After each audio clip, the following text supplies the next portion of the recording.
What's up, guys? Today I got some stories I wanted to share with you from this week. So this is a story about Flock Safety, the mass surveillance company that calls transparency projects like DFlock terroristic. Now, of course, the founder of Flock Safety apologized later, but it is quite telling.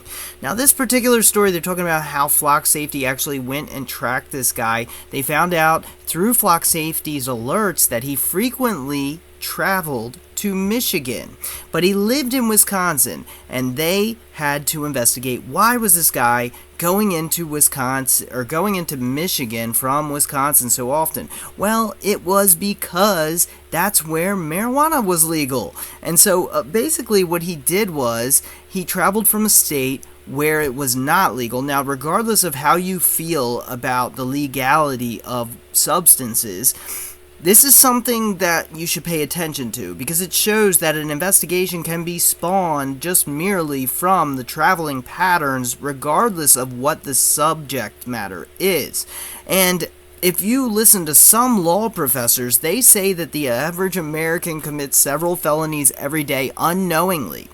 And so there's so many laws on the books that people just have no idea how this mass surveillance stuff could allow people to be targeted just because of who they are or potentially even just their political beliefs and persecution. So they were finding that he was traveling back and forth to the state where marijuana was legal, and then, of course, they used that to then stop him. It was used as probable cause as well. Now, what else is interesting about this is Flock Safety has recently told officers, or at least their departments, maybe it wasn't Flock themselves, but the departments have been telling the officers not to put Flock Safety in their reporting. And what this means is it sounds like there may be some use of parallel construction, which is where they attempt to recreate new evidentiary patterns, new sources of information, and what William Binney, a whistleblower, called it planned perjury, if that were in use, which is parallel construction. Let's take a look at this next story, and then I also want to talk about how they have removed the gunshot detectors from a city. So here's something about Walmart. There's actually a new lawsuit going on right now, and they're being accused of collecting customer voice prints. Now, they're saying this is to prevent fraud, but it just so happened that it was being done, allegedly, in a state where data privacy laws prevent this without the consent. Now, here's what's happening. This lawsuit's happening because they were having their voice prints taken, which could allow someone to recreate your voice with a deep fake. It's a sensitive thing if somebody is collecting your voice print. Now, we know that in banks they use this for fraud prevention, but are we really that serious at Walmart that Walmart needs to take biometric prints of voices? You'll also notice some other things in Walmart. I also want to mention that Walmart is also testing body cameras on their employees. Now, this is something I can see happening a lot more. I really believe we're going to be seeing body cameras on all kinds of employees that work with the public, especially just to do they'll say it's for training and for AI and for of course, safety of the employees and safety of the customers. Everything's about safety. I'm so sick of that word safety because we know what it is. And so they did this pilot back 2024, I was reading about it, but now it seems like it may be spreading. They're not sure how many stores may be running this. And not only that, but you'll notice some cameras are about face level. Take note of that. They're also known to engage in facial recognition. Now, there's also private databases that are also shared across different stores. In fact, Amazon's recognition program was known to share between different security services for different stores. So if somebody gets a flagging, let's say they look like somebody who did something wrong at a store, or they thought may have done something suspicious, well, that could get you banned across different stores using the network of surveillance cameras with facial recognition that could pick you up, that could flag you across different stores. Now, let's take a look at this last story I want to talk about today. So, Roanoke is removing their gunshot detectors months after approving them. Now, what is a gunshot detector? Do you know what a gunshot detector is? Is it just something that's looking for a flash from a muzzle? No, it's actually a microphone that they're placing in public spaces. And that's a huge privacy concern. It also mentions the privacy concerns here as well. So Roanoke, Virginia, this article's about. Now, the crazy thing is, they not only had all of these microphones, which is what these essentially act as, microphones, which can pick up conversations, and in fact, in a Bloomberg report, they actually found in 2022 that New York City police actually were allegedly using gunshot detectors to pick up public conversations.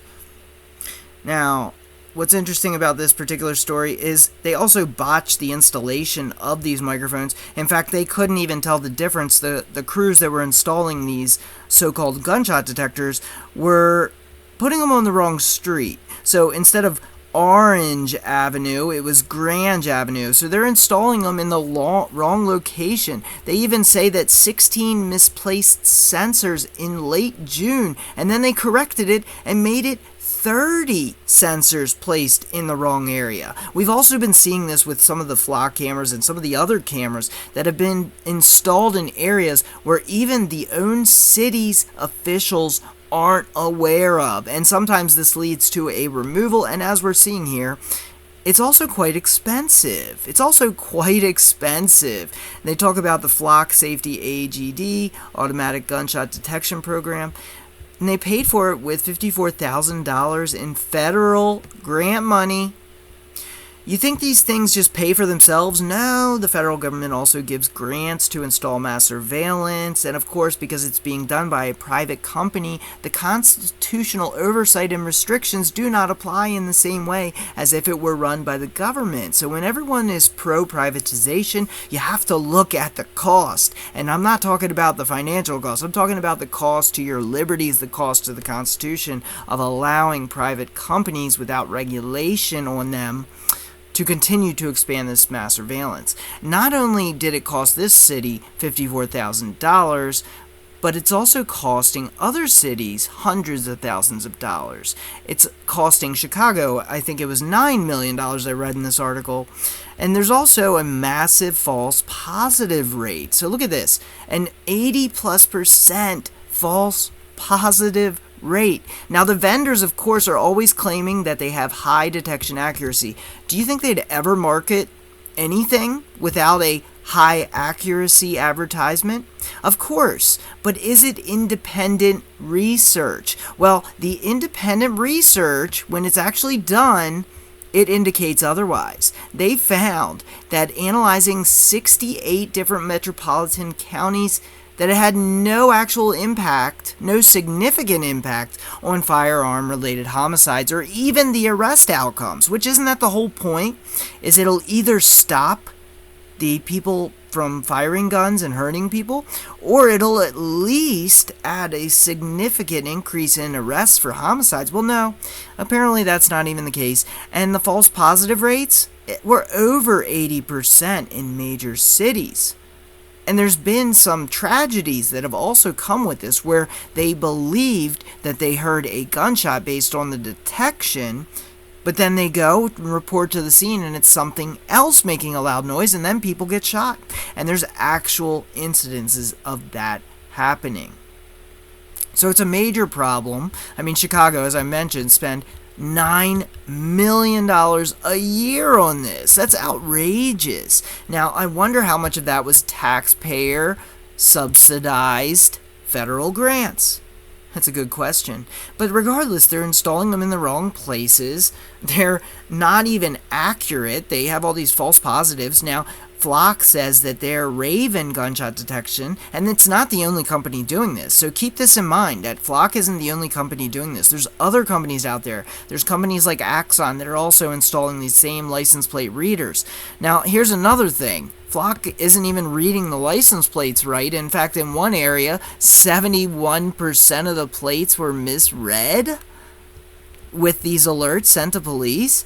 Now, I do know that in a lot of cases, they just can't tell the difference between a 0 and an O. So, yeah, it's pretty obvious that there's a problem. And these things aren't even just detecting the plates. So like I said, they don't know the difference a lot of times between a 0 and the letter O. So that these license plates are commonly mixed up. People have been wrongfully arrested for this exact thing. But they're also taking note of other characteristics such as bumper stickers, such as dents and scratches to try and fingerprint vehicles more accurately. So they're not just relying on the license plates, but the error rate is quite high. Let's take a look at this nice little graphic they made for us. So as you scroll down, it gives you the picture. Flock cameras first capture the vehicle license plates. And as you go down, you see these little squared off in green. Then they cross-reference those plate numbers with databases of vehicles that are known as stolen or used in felony crimes. And then here we see between 2023-2024, they sent 1,427 alerts to Roseville's police department. And they found that it misread the license plates in 71% of those alerts. Now, take this for instance. Imagine if there was a major violent crime, or let's say a triple homicide or something horrible, and it misread the plates, and you just happen to be driving the car and you're 100% innocent. And you know how police will respond to something like that. They will come guns blazing, and you might just get hit. I mean, they don't play around when they think something is serious. So this is just more nonsense, and I am working on a video right now. It's more of a long-term one, so that'll be coming up. I'm going to be talking more about defending yourself against unethical stuff like this. And what I mean by that is peacefully and just by what you're wearing and things like that. We're going to go over all kinds of topics. So that's just a little preview for something that is coming. I'm recording the clips behind the scenes right now, and I'm going to compile it into something that I'm excited to share with you. So we're going to go over some more of this type of subject matter. But like I said, misreading the plates, 71% misread, that's pretty dangerous, especially if it's, a misread plate for a violent crime and then somebody gets shot, God forbid.